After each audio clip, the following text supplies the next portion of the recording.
Hi guys and welcome to Bible Time. Today we're going to be reading The Blazing Furnace from International Children's Story Bible. The Blazing Furnace. A certain king had the people make a huge idol. It was 90 feet tall and 9 feet wide. The king told people, whenever you hear the music play, everyone must bow down to the idol, and if you don't, you'll be thrown into a blazing furnace. Now Shadrach, Meshach, and Abednego believed in God, and they would not bow down to the idol. So the king had thrown them into the fiery furnace. But when he looked into the furnace, the king saw 4 men, not 3. None of them were burned up in the fire.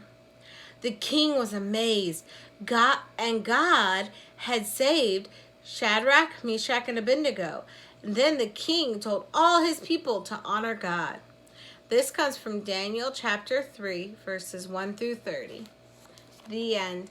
Bye, guys. Thanks for watching.